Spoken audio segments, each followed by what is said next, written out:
बिंदिया है जो जबरदस्ती सूरज से अपने सिर के अंदर भर आया मांग और बोलने वाली है ईशा को, आज से सूरज मेरा पति है। जी हाँ मेरे प्यारे दोस्तों, दंगल टीवी के मोस्ट पॉपुलर शो पति ब्रह्मचारी के आने वाले अपकमिंग एपिसोड में आप सभी को देखने को बहुत ही इम्पोर्टेंट मिलने वाला है। कहानी बहुत ही इंटरेस्टिंग होने वाली है। आगे देखना से पहले आप ही ईशा के फैन हो तो चैनल को सब्सक्राइब कर दीजिए। पहले कहानी की शुरुआत में ईशा की आंखों में आज आंसू नहीं बल्कि सच्चाई की वो आग थी जो झूठ के हर पर्दे को जलाकर राख कर देने के लिए तैयार थी। हॉल में घर के सभी सदस्य मौजूद थे, चेहरे पर हैरानी और दिल में धड़कनें तेज थीं। ईशा ने अपनी चाल बहुत ही सोच समझकर चली थी। उसे पता था कि बिंदिया बहुत शातिर है, इसलिए उसने बिंदिया को उसी के खेल में फंसाने के लिए एक ऐसा जाल बुना था जिससे बचना नामुमकिन लग रहा था। ईशा ने सबकी तरफ देखा और फिर अपनी नजरें बिंदिया पर टिका दी। उसका स्वर धीमा था लेकिन उसमें इतनी दृढ़ता थी कि हॉल में मौजूद हर शख्स सिहर उठा। वह धीरे धीरे बिंदिया की ओर बढ़ी और कहा, बिंदिया बहुत हो गया तुम्हारा ये नाटक। तुम जिस मासूमियत का मुखौटा पहनकर इस घर में रह रही हो आज वो उतर जाएगा।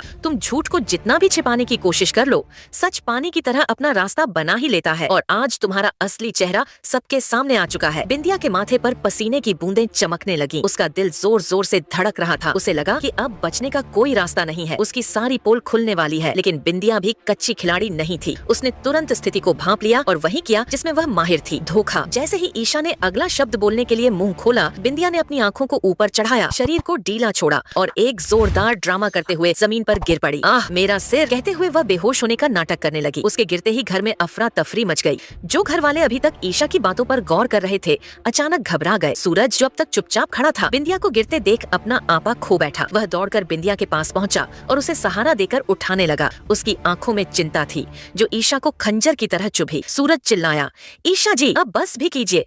आप देख नहीं रही कि उसकी हालत क्या है। आप अपनी नफरत में इतनी अंधी हो चुकी है कि आपको किसी की जान की भी परवाह नहीं है। आप रहने दीजिए, मैं संभाल लूंगा इसे। सूरज के ये शब्द ईशा के दिल पर हथौड़े की तरह लगे। उसने यह सब बिंदिया का सच सामने लाने के लिए किया था, लेकिन बाजी पलट चुकी थी। अपराधी अब पीड़ित बन चुका था और सच बोलने वाला गुनहगार। ईशा दूर खड़ी अपनी भरी हुई आंखों से यह तमाशा देख रही थी। सूरज बिंदिया को गोद में उठाकर कमरे की तरफ ले गया। सबकी नजरें सूरज पर थीं, लेकिन किसी ने ध्यान नहीं दिया कि सूरज की गोद में सिर रखे बिंदिया के होठों पर एक बारीक सी विजय की मुस्कान थी। वह मन ही मन हंस रही थी कि कैसे उसने एक ही पल में ईशा की पूरी मेहनत पर पानी फेर दिया। अगर आप ईशा के फैन हो तो चैनल को सब्सक्राइब जरूर करें और कमेंट में ईशा का नाम लिखें। अगली सुबह घर में तनाव का माहौल था। बिंदिया जानती थी कि यह जीत सिर्फ एक रात की है। ईशा शांत बैठने वालों में से नहीं है, इसलिए उसने अपना अगला दांव खेलने में जरा भी देर नहीं की। वह चेहरे पर डर और मासूमियत का भाव लेकर सूरज के पास पहुंची। सूरज अपनी फाइलों में उलझा हुआ था। तभी बिंदिया ने कांपती हुई आवाज में कहा, सूरज मुझे बहुत डर लग रहा है। सूरज ने चौंक कर उसकी तरफ देखा। क्या हुआ बिंदिया, तुम क्यों डरी हुई हो? बिंदिया ने घड़ियाली आंसू बहाते हुए कहा, मुझे लगता है कि ईशा मुझे नुकसान पहुंचाना चाहती है। कल जो हुआ वह तो बस शुरुआत थी। वह मुझे इस घर से निकालने के लिए या शायद मुझे खत्म करने के लिए किसी भी हद तक जा सकती है। मुझे अपनी जान का खतरा है। सूरज जो दिल का साफ था बिंदिया की बातों में आ गया। उसे लगा कि शायद ईशा सच में अपनी जलन में बहक गई है। उसे ईशा पर गुस्सा आने लगा। दूसरी तरफ ईशा दरवाजे के पीछे खड़ी यह सब सुन रही थी। उसे गुस्सा तो बहुत आया, लेकिन उसने खुद को शांत रखा। उसने मन ही मन कसम खाई, बिंदिया तू चाहे सूरज को कितना भी भड़का ले, लेकिन जो सच है वो मैं सबके सामने लाकर ही रहूंगी। तेरा यह डर का नाटक अब ज्यादा दिन नहीं चलेगा। बिंदिया वहाँ से निकली